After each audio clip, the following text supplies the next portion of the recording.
Electric guitar bridges. Different types explained. Something important to take into account when buying a guitar is the type of bridge that it has mounted, since we would have to adapt its characteristics to our needs or personal demands. There are three main groups of bridges: fixed, floating, and semi-floating. We begin by analyzing the characteristics of fixed bridges. With this type of bridge, we will enjoy tuning stability at a low cost. Since these bridges do not incorporate any type of mechanism, such as a vibrato system, which could make the instrument more expensive or out of tune, the fixed bridge is limited to holding the strings, modifying their height, and setting the intonation.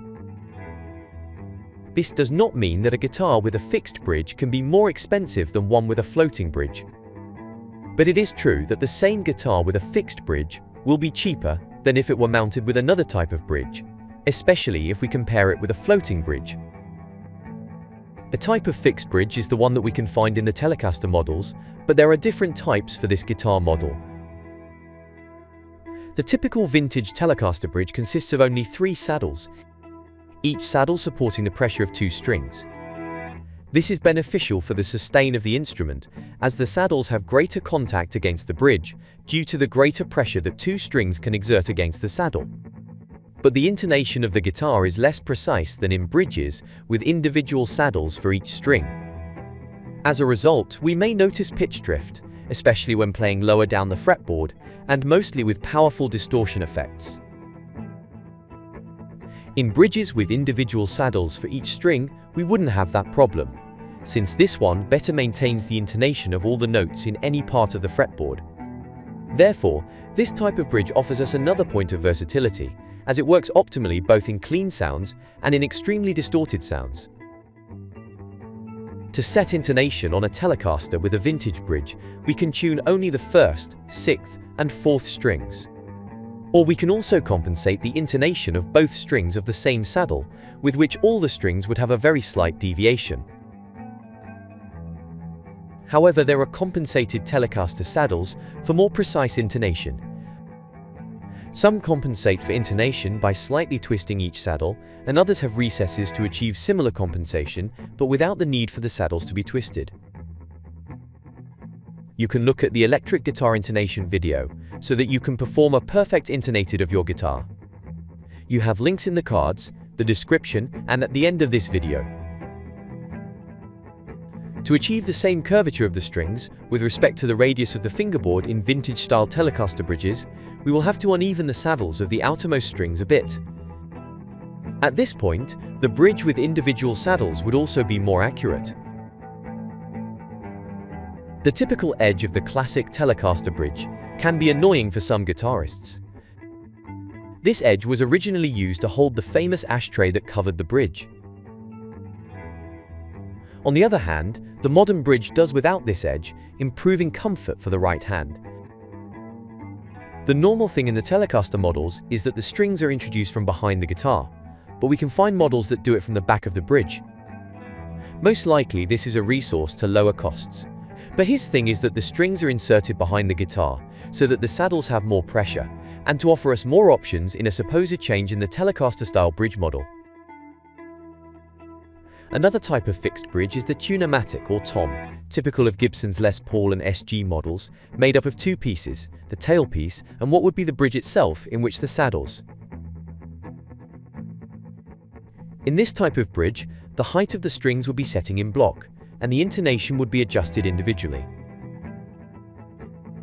We must be careful when we remove all the strings from the guitar, because the pieces of the bridge are loose and we can throw them against the ground. If we place the stop bar fully against the wood, it favors the sustain of the instrument, because the strings would press more strongly against the bridge. But the strings are likely to hit the back of the bridge, and this can cause string breaks or bridge deformation. So one way to keep the stop bar all the way down can be to pull the strings over the tailpiece, like Joe Bonamassa does. In this way, the strings would press with less force on the bridge, and the tension of the strings of a certain thickness is decreased. Consequently, manageability is improved, and the execution of bendings is facilitated, but the sustain can be affected, and the finish of the stop bar.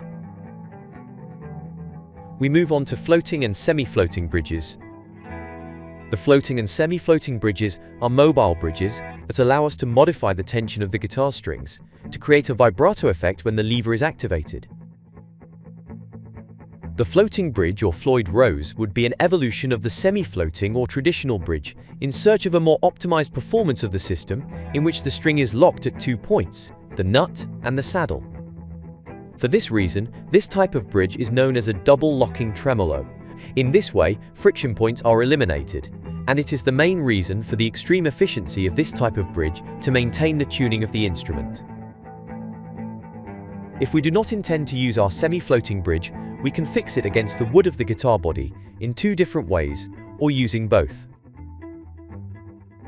One would be to tighten the internal screws that hold the springs a little more, so that they exert more pressure. And the other would be to add more springs.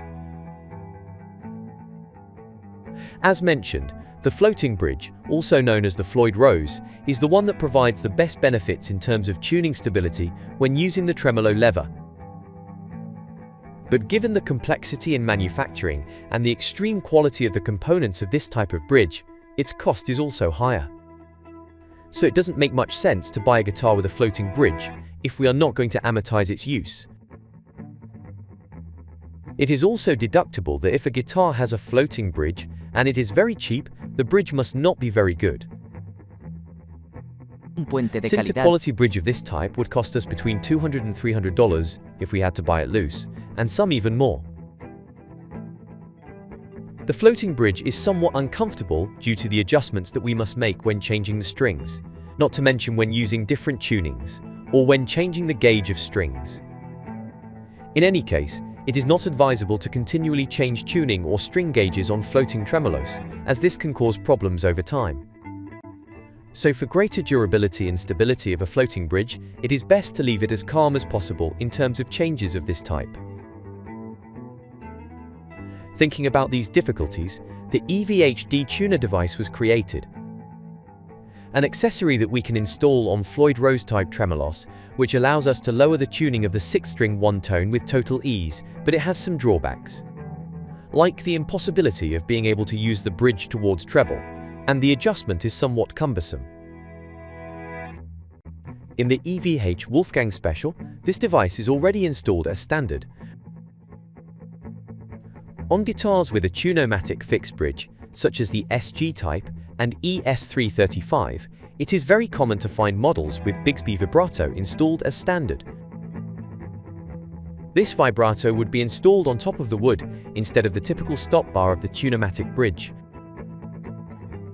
With the Bigsby Vibrato, we can give expressiveness to our music, but its path is short, approximately a tone towards bass and a semitone towards treble.